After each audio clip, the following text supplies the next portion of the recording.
ongoing meeting of United Nations Security Council, India has retaliated to the Pakistani claims. The Pakistan has tried to blame India that India was responsible for whatever be the genocide, whatever be the issues that Indian Kashmiri women have been facing in Kashmir. India has just given its response at the current meeting of United Nations Security Council. By showing them a mirror, Pakistan has been actually ashamed by showcasing that what it has done to its own people. In today's video, we will be discussing and delving about India's response to the Pakistani blames.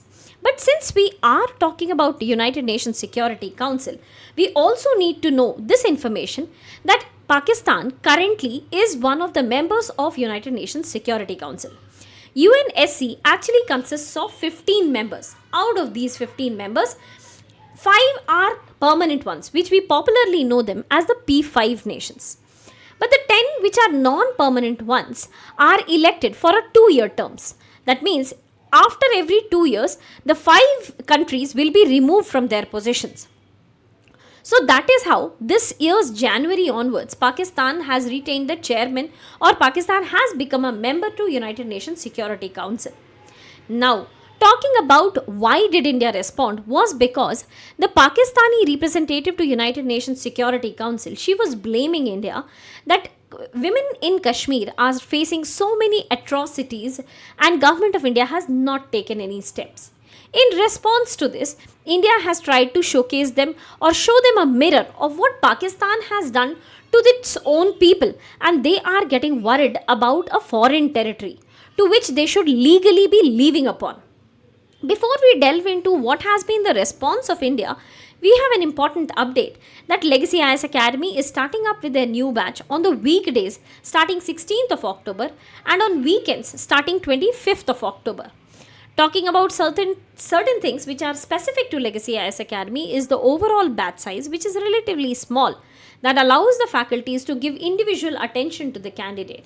Beyond this, there are regular prelims as well as mains answer writing discussions, and the mains answers are individually evaluated. Apart from this, a sample answer from some of the toppers are shared with the candidates, which gives them a direction, a proper direction, that in this direction they should be moving and improving upon. So please do not wait. You can call on the number that's mentioned below or click on the link in the description box or scan the QR code. Now, talking about India's response. We have responded in various domains. For example, we showcase them about Operation Searchlight. Operation Searchlight was a Pakistani operation in East Pakistan region. That is what we call as the Bangladesh Liberation War. Bangladesh Liberation War took place in 1971 that led to the creation of an independent country called Bangladesh. And in this, before this creation was done, Operation Searchlight was approved, and that is why we call this as the sanctioned mass genocide. Operation Searchlight was approved by General Tikka Khan.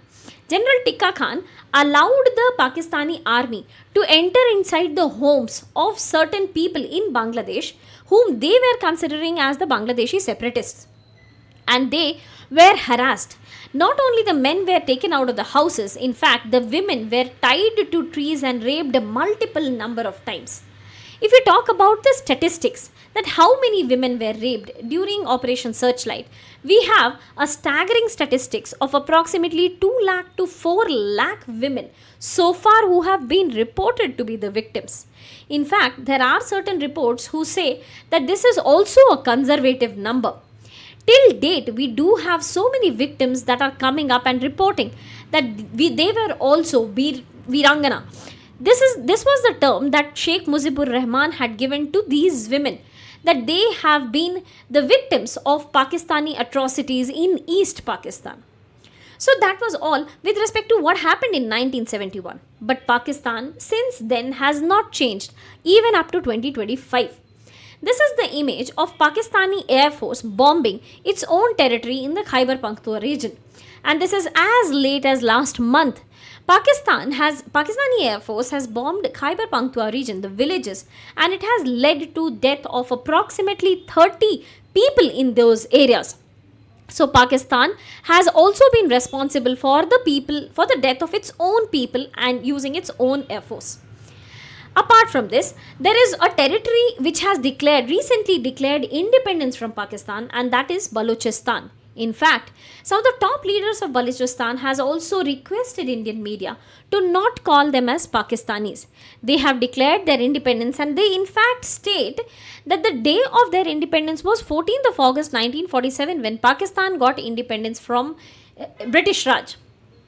So since then, Balochistan has been considering themselves independent, and they have been also reporting about the mass genocide, mass atrocities that Pakistani army, air force and navy is doing in the Baloch area. So far was the discussions about the social crisis, the civil unrest that has been ongoing in Pakistan. But this is a report of United Nations Human Rights Watch. Now, United Nations Human Rights Office of High Commissioner has reported that there is widespread impunity for violence and discrimination against minority, and this must end. This has been warned by United Nations. So the human rights conditions in Pakistan is also not even up to the mark, and this is a UN report.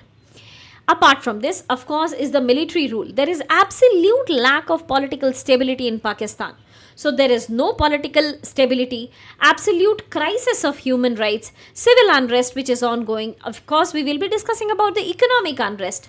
And amongst all of these situations, Pakistan has thought of blaming India for whatever is taking place in Kashmir. Let us talk about the political crisis in Pakistan. If we talk from 1947 to 1958, they did have a democratically elected government. But there also, 7 prime ministers did change. After that, if we talk from 1958 till 1971, there was consecutive military rule, and in fact that existed up to 1985, because in the meantime, the political regime itself, the democratically elected prime minister itself was abolished. The chair of the prime minister itself was abolished. So that has been the persistence of military regime in Pakistan, which came back again with General Pervez Musharraf. In fact, there was once such a situation that the prime minister himself was appointed by the military ruler. That was General Pervez Musharraf. So, despite of whenever they had the political stability, whenever they had politically elected government, then also there were regular changes in the prime ministers, sometimes 10, sometimes 4, sometimes 5, sometimes 4. So, basically, there has been a very rare instance where any prime minister has completed his or her own term in Pakistan. This was just the political crisis. Let us talk about the economic situation in Pakistan. If we talk about the GDP growth, and this is a World Bank report with respect to Pakistan, the GDP growth is projected to gradually recover, and after recovery will remain in and around 2.6. This is the net GDP growth. We are talking about an entire country who is trying to blame their neighbor. The poverty rate is climbing from 21.9% to 25.3% in 23-24. So as per World Bank, even after the improvement, the GDP growth would stick to close to 2.6, and there has been a rise in poverty. Last but not the least is the IMF rescue to Pakistan. If we talk about the IMF bailout package that they have given to Pakistan starting from 1958 to 2025, these many number of times IMF has tried to rescue Pakistan, and despite of all of this, Pakistan has not been able to repay back the loans that it has taken from either IMF or China, or for that matter any other country in the world. But amongst all of this also, they have tried to prioritize the issue within India's domestic territory and has tried to bring forth whatever was happening within our own domestic territory instead of looking into their own territory. With that, we come to the end of this topic. If you have any doubt, please do let us know in the comment section below. Thank you so much and all the very best.